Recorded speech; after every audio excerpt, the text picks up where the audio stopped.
आजच्या व्हिडिओमध्ये आपण अगदी सोप्या पद्धतीने बाहेरसारखी खमंग कुरकुरीत आणि चविष्ट कांदा भाजी कशी बनवायची ते पाहणार आहोत। पावसाळा असो किंवा संध्याकाळचा चहा, ही कांदा भाजी प्रत्येकाला नक्की आवडेल। तर चला आता रेसिपीला सुरुवात करूया। आज आपल्याला बघा कांदा भाजी बनवायची आहे। त्यासाठी बघा मी कांदा चिरून घेतलेले आहेत, मोठे मोठे आकाराचे 3 कांदे चिरून घेतलेले आहेत बघा, एकदम पातळ काप करून घेतलेले आहेत बघा। त्यासाठी आपल्याला मी बेसन पीठ पण घेतलेलं आहे बघा, हे घरात दळलेलं बेसन आहे आपलं, बेसन घेतलेलं आहे। थोडासा आपल्याला ओवा पण लागणार आहे। आता आपण रेसिपीला सुरुवात करायची आहे। प्रथम बघा कांदा आपण मी एका भांड्यात ओतून घेतलेला आहे, स्वच्छ कांदा धुतलेला आहे बघा। ओवा असा थोडासा घासून घ्यायचा हातावरती।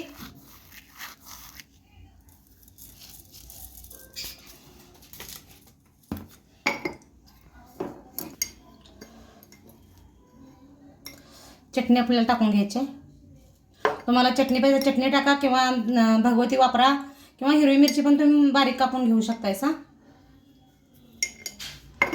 चवीनुसार मीठ वापरायचं आहे आपल्याला।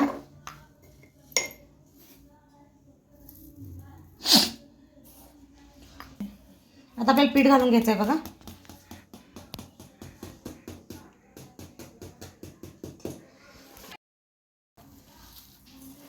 आपल्या कांद्यालाच पाणी सुटणार आहे, त्यामुळे आपल्याला पाणी अजिबात ह्यामध्ये वापरायचं नाही।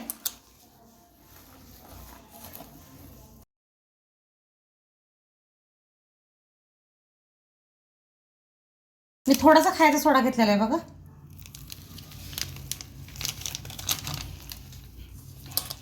कोथिंबीर खालची थोडीशी मी कोथिंबीर घेतलेली आहे बघा, धुवून बारीक चिरून।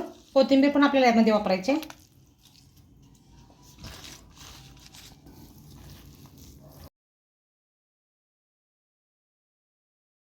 बिना पाण्याचं आपल्याला हे घट्ट मळून घ्यायचं आहे बघा पीठ। तुम्ही पाणी जरी वापरलं तरी पण चालतंय, पण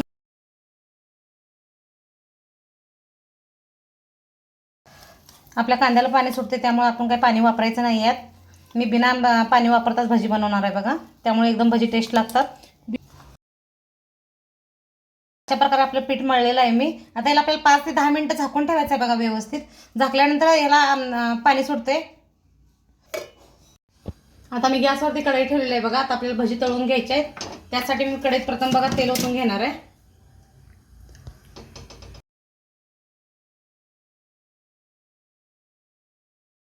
पाच मिनिटं झाले आहेत बघा। आता बघूया आपलं पीठ कसं तयार झालं आहे ते बघा। पिठाला कसं पाणी सुटलेलं आहे बघा।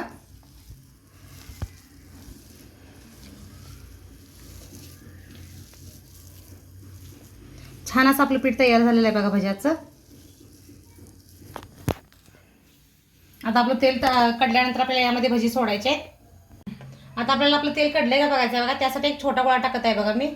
बघा तेल आपलं कढलेलं आहे। आता आपल्याला यामध्ये आपली भाजी छोटी छोटी आकाराचे भाजी सोडून घ्यायचे।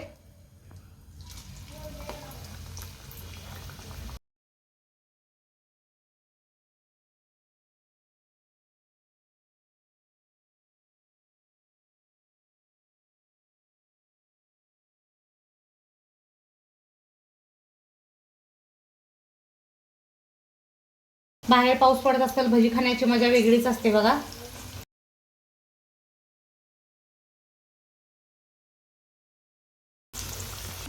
तुम्ही यामध्ये थोडंसं ज्याने तांदळाचं पीठ यामध्ये टाकू शकताय बघा। तांदळाच्या पिठामुळे भजी एकदम कुरकुरीत होतात, त्यामुळे तांदळाचं पीठ पण तुम्ही वापरू शकता यामध्ये।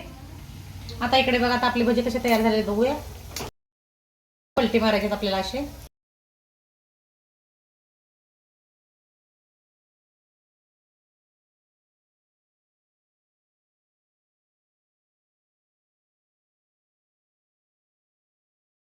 बघा अशा प्रकारे आपली भजी भाजून तयार झालेले आहेत। एक 7 मिनिटं मी भजी भाजून घेतलेले आहेत बघा।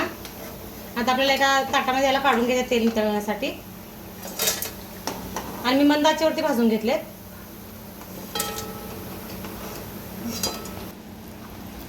तर आता अशाच प्रकारे आपल्याला दुसरा पण घाणा सोडून घ्यायचा आहे बघा।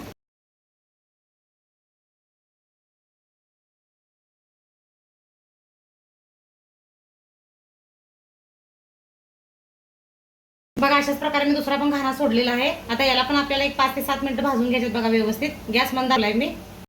तर अशा प्रकारे आपले कांदा भाजी तयार झाली आहे। तुम्ही ट्राय करून नक्की सांगा। व्हिडिओ आवडला तर चॅनलला लाईक करा, शेअर करा, सबस्क्राईब करा। धन्यवाद। तुम्ही काय सांगा।